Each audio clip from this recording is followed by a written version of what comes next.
Lanjutkan tema yang diambil oleh gereja kita NDC, yaitu 911. Artinya Tuhan sumber pertolongan, Tuhan adalah alamat darurat yang kita perlukan. Maka hari ini saya akan menyiapkan firman Tuhan, tema khotbah saya adalah, God, can you hear me? Beberapa hari yang lalu, anak saya sedang berbicara dengan mamanya, anak saya berusia 6 tahun yang bernama Joanne. Dia berkata begini, "Mah, kan zamannya sekarang nih sakit corona. Kalau ada orang sakit di rumah, ternyata dia mau pergi ke rumah sakit. Mobilnya bensinnya habis. Maka apa yang harus dilakukan? Kan bisa pakai Grab," kata mamanya jawab. "Ya, tapi kalau Grab tidak mau antar karena dia sakit, ya bisa panggil ambulan. Tapi kalau ambulan tidak mau jemput, karena begitu banyak orang yang saat ini sakit, ya dia bisa berdoa pada Tuhan." Nah, Mah, tapi kan Tuhan juga sedang sibuk mendengar doa semua orang, Mah. Dan kalau Tuhan sedang menjawab doa semua orang, ya dia sibuk. Apakah dia juga mendengar doa kita? Nah, ini satu pertanyaan anak kecil yang sederhana. Namun, bukankah kita juga sebetulnya ketika sedang menghadapi masalah kesulitan di dalam hidup kita, seringkali kita juga bertanya, ketika kita melihat masalah persoalan kita tidak ada jalan keluar, seolah-olah tidak berubah semuanya. Dan kita akan bertanya, God, can you hear me? Apakah kau mendengar saya? Dalam Mazmur 77 ayat pertama sampai dengan 11, mari kita akan baca bersama-sama. Untuk pemimpin biduan menurut Yedutun Mazmur Asaf, aku mau berseru-seru dengan nyaring kepada Allah supaya Ia mendengarkan aku. Pada hari kesusahanku aku mencari Tuhan, malam-malam tanganku terulur dan tidak menjadi lesu. Jiwaku enggan dihiburkan. Apabila aku mengingat Allah, maka aku mengerang. Apabila aku merenung, makin lemah lesulah semangatku, Selah. Engkau membuat mataku tetap terbuka, aku gelisah sehingga tidak dapat berkata-kata. Aku memikir-mikir hari-hari zaman purbakala, tahun-tahun zaman dahulu aku ingat. Aku sebut-sebut pada waktu malam dalam hatiku, aku merenung dan rohku mencari-cari. Untuk selamanyakah Tuhan menolak dan tidak kembali bermurah hati lagi? Sudah lenyapkah untuk seterusnya kasih setianya? Telah berakhirkah janji itu berlaku turun-temurun? Sudah lupakah Allah menaruh kasihan? Atau ditutupnyakah rahmatnya karena murkanya? Selah. Maka kataku, inilah yang menikam hatiku, bahwa tangan kanan yang maha tinggi berubah. Saudaraku yang kekasih dalam Tuhan, dalam sebuah drama karya Lauren Hartsbury yang berjudul Raising the Sun, dikisahkan ada sebuah keluarga kulit hitam yang tinggal di sebuah rumah yang begitu sederhana dalam keadaan miskin. Pada waktu itu Amerika sedang menghadapi krisis ekonomi pada tahun 1928 yang luar biasa. Dan mereka tinggal berdua, seorang anak kecil sekitar usia 6 tahun yang bernama Binita dan ibunya. Dan Binita berkata begini kepada mamanya, "Mah, kalau aku nanti besar, aku mau jadi seorang dokter." Terus mamanya berkata, "Oh bagus anakku, Tuhan pasti memberkati cita-citamu. Tuhan akan mengabulkan cita-citamu." Terus anak itu berkata begini, "Binita nanti kalau udah besar akan cari uang, supaya kita tidak hidup dalam kemiskinan yang kita alami hari ini." Dan ibunya menjawab, "Bagus anakku, Tuhan pasti akan memberkati engkau, menjadikan kau orang yang berhasil dan orang yang sukses." Tiba-tiba Binita mukanya berubah, cemberut, dan dia berkata kepada mamanya, "Mama, dari tadi kau bicara Tuhan, Tuhan, dan Tuhan terus." Saya beritahu ya, Ma, kalau Tuhan itu memang ada dan Tuhan itu baik, Tuhan tidak izinkan kita harusnya mengalami kesukaran, kesulitan, penderitaan yang kita alami hari ini. Oleh karena itu aku tidak percaya dengan Tuhan. Kemudian mamanya dengan suara yang lembut berkata, "Anakku Binita, jangan engkau menghujat Tuhan." Tapi anaknya, "Aku tidak percaya pada Tuhan," kata Binita. Adik mamanya suaranya meninggi dan berkata, "Anakku, coba katakan, di rumah ini ada Tuhan." Tapi Binita memberontak. Dia diam, tidak mau menjawab. Mamanya lebih keras lagi dan mulai menjewer telinganya berkata, "Katakan, di rumah ini ada Tuhan."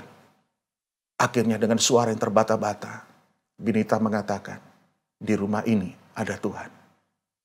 Saudara kekasih dalam Tuhan, itu yang terjadi ketika orang menghadapi kesulitan, kesukaran yang sangat berat, sehingga akhirnya dia sulit untuk bisa melihat dan mempercayai Tuhan. Apa artinya pernyataan aku percaya di rumah ini ada Tuhan? Bukan dari satu hati yang memang sungguh-sungguh mempercayai, tapi sesuatu yang dipaksakan. Nah, saudaraku, pernahkah kita juga merasa seolah-olah Tuhan begitu jauh dan doa kita seolah-olah tidak didengar oleh Tuhan? Ada seorang gadis muda berdoa sekian lama untuk pasangan hidupnya. Namun apa yang terjadi di saat-saat menjelang pernikahannya? Dia harus terluka karena ditinggalkan pasangannya. Padahal dia sudah mendoakan pasangan ini selama bertahun-tahun. Dalam kepedihannya berdoa, God, can you hear me? Apakah kau mendengar doa saya? Ada seorang ibu single parent yang merasa tekanan hidup yang begitu berat karena dirumahkan perusahaan. Dan ia memerlukan uang yang sangat besar. Sementara di rumah dia harus mengajari anaknya, asisten rumah tangga pulang. Dan dia berusaha bagaimana caranya untuk mencari uang tambahan. Dan akhirnya berdoa dan minta berkat dari Tuhan. Dan mulai berjualan makanan online. Namun apa terjadi, ya tidak dibayar. Dan mengalami kerugian dan banyak masalah lainnya. Dan dalam keputusasaan dia berkata, God, can you hear me? Nah, saudaraku, dalam bacaan kita hari ini, itulah yang dialami oleh pemazmur. Ada saat di mana ketika dia berdoa, rasanya Tuhan itu begitu jauh dan sulit untuk dijangkau. Dalam ayat yang kedua sampai dengan kelima tadi kita membaca demikian, saudaraku. Aku mau berseru-seru dengan nyaring kepada Allah supaya Ia mendengarkan aku. Pada hari kesusahanku aku mencari Tuhan. Malam-malam tanganku terulur dan tidak menjadi lesu. Jiwaku enggan dihiburkan. Apabila aku mengingat Allah, maka aku mengerang. Apabila aku merenung, makin lemah lesulah semangatku. Selah. Engkau membuat mataku tetap terbuka. Aku gelisah sehingga tidak dapat berkata-kata. Nah, saudara lihat bagaimana kegelisahannya. Dia berdoa seolah-olah Tuhan begitu jauh dan tidak mendengar dia di dalam segala kesulitan, kesukaran, penderitaan yang dia alami. Sehingga dia mengambil kesimpulan di dalam ayat yang ke-6 sampai dengan ke-11 demikian. Aku memikir-mikir hari-hari zaman purbakala. Tahun-tahun zaman dahulu aku ingat. Aku sebut-sebut pada waktu malam dalam hatiku. Aku merenung dan rohku mencari-cari. Untuk selamanyakah Tuhan menolak dan tidak kembali bermurah hati lagi? Sudah lenyapkah untuk seterusnya kasih setianya? Telah berakhirkah janji itu berlaku turun-temurun? Sudah lupakah Allah menaruh kasihan? Atau ditutupnyakah rahmatnya karena murkanya? Selah. Maka kataku, inilah yang menikam hatiku, bahwa tangan kanan yang maha tinggi berubah. Dia mengambil kesimpulan seolah-olah Tuhan berubah kasihnya, berubah perhatiannya, berubah seolah-olah dia tidak peduli lagi dengan keadaannya. Oleh karena itu saudara, hari ini ada beberapa hal yang kita perlu renungkan. Di tengah kegelisahan mungkin, di tengah begitu banyak tekanan, di tengah begitu banyak krisis yang saudara alami. Hal yang pertama yang kita renungkan adalah kasih Allah tidak pernah berubah. Sekalipun pemazmur tadi dia mengambil kesimpulan demikian. Inilah menikam hatiku bahwa tangan kanan yang maha tinggi berubah. Namun kalau kita baca ayat selanjutnya 12-21. Dia menyadari bahwa ternyata kasih Tuhan tidak pernah berubah. Hanya cara Tuhan menyatakan yang berbeda. Dalam Ibrani 13 ayat ke-8 firman Allah berkata demikian. Yesus Kristus tetap sama baik kemarin maupun hari ini dan sampai selama-lamanya. Saudara yang kekasih dalam Tuhan, hal yang tidak pernah bisa diingkari dalam diri Allah adalah kasih-Nya. Alkitab mengatakan 1 Yohanes bahwa Allah adalah kasih. Oleh karena itulah, ini adalah karakter yang tidak bisa diingkarinya. Bahkan ada seorang teolog yang pernah mengatakan, bagaikan matahari yang terus bersinar memancarkan cahayanya dan kehangatannya. Dan matahari tidak bisa lagi disebut matahari jika dia tidak lagi memancarkan cahaya dan sinarnya. Demikian pula dengan Allah. Allah selalu mengasihi kita dan dia tidak pernah berhenti untuk mengasihi kita. Dan seandainya dia berhenti untuk mengasihi kita, dia berhenti menjadi Allah. Oleh karena itu saudaraku yang kekasih dalam Tuhan, Kita bisa mempercayakan hidup kita pada kasih Tuhan yang tidak pernah berubah. Dari dahulu, sekarang, dan sampai selama-lamanya. Kalau dulu dia pernah mati di kayu salib menebus dosa kita, mengorbankan hidupnya, masakan dia tidak memberikan perkara-perkara yang lain yang kita perlukan hari ini.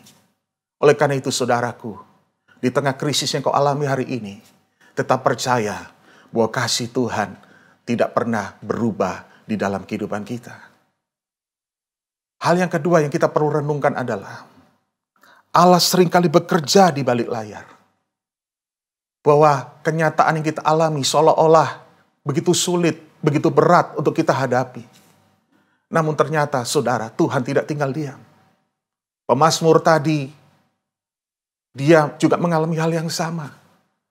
Dia berpikir apakah Tuhan sudah tidak peduli lagi. Tuhan sudah berubah perhatiannya, kasihnya, pertolongannya. Namun dia mengambil kesimpulan di dalam Mazmur 77 ayat 20. Di situ dikatakan demikian.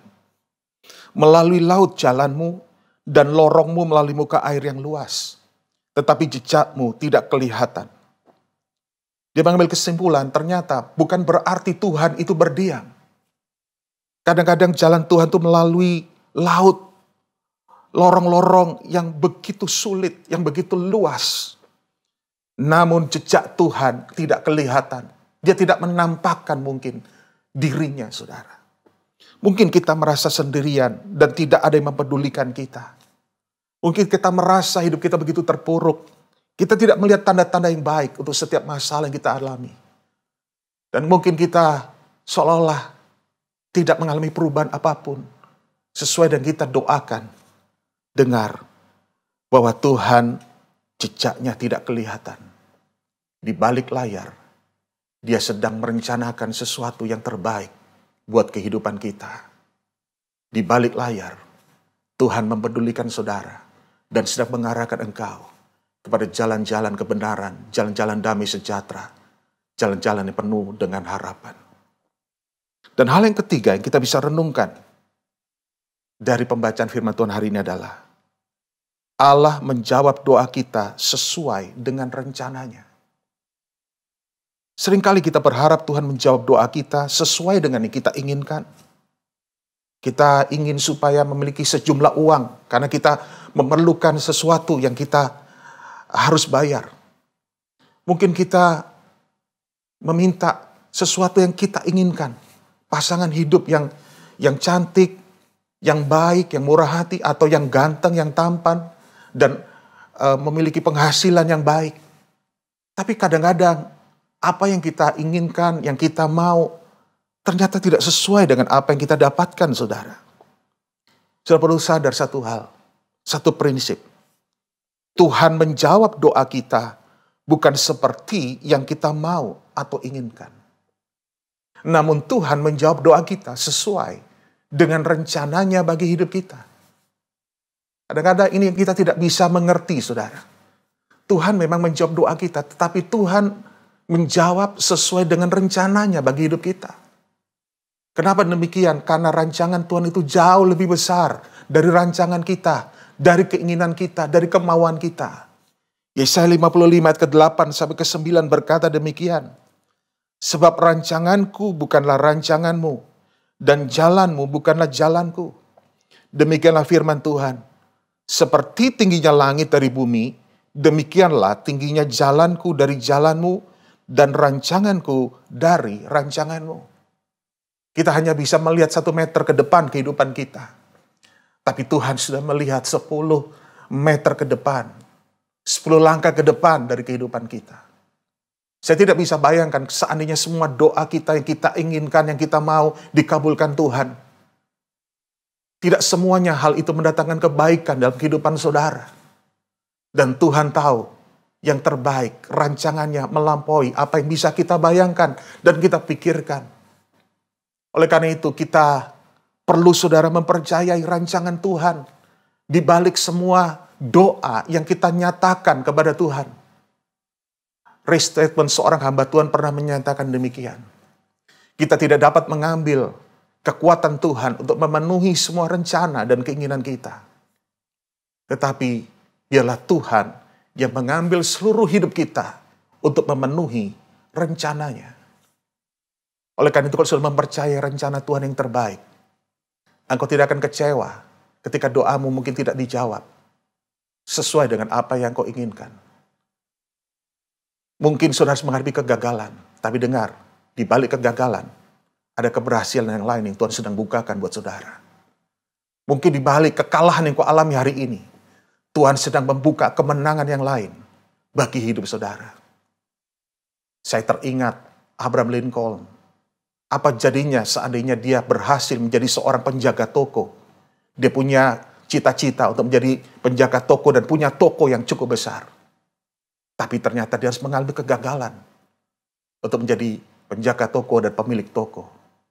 Dan kita tidak akan pernah mendengar dia menjadi presiden Amerika Serikat kalau dia berhasil menjadi seorang yang memiliki toko yang sukses. Saya juga ingat William Shakespeare, seorang penyair yang luar biasa, yang dikenal di seluruh penjuru dunia. Yang dia punya cita-cita untuk memiliki domba-domba, dia mengembalakan domba-domba, tapi ternyata tidak berhasil. Usahanya bangkrut. Saya tidak bisa bayangkan kalau dia berhasil menjadi seorang pengusaha domba. Tentu dia tidak akan menjadi seorang penyair yang dikenal orang sampai hari ini, yaitu William Shakespeare. Ini prinsip penting dalam hidup kita. Bahwa di balik semua, mungkin kesulitan, masalah, kegagalan, kesulitan kau alami. Percayalah bahwa rancangan Tuhan selalu terbaik dalam hidup saudara. Dan selalu ada jalan keluar, selalu ada pintu yang terbuka, dan selalu ada kemenangan, keberhasilan yang lain yang Tuhan sediakan di dalam kehidupan saudara sekalian.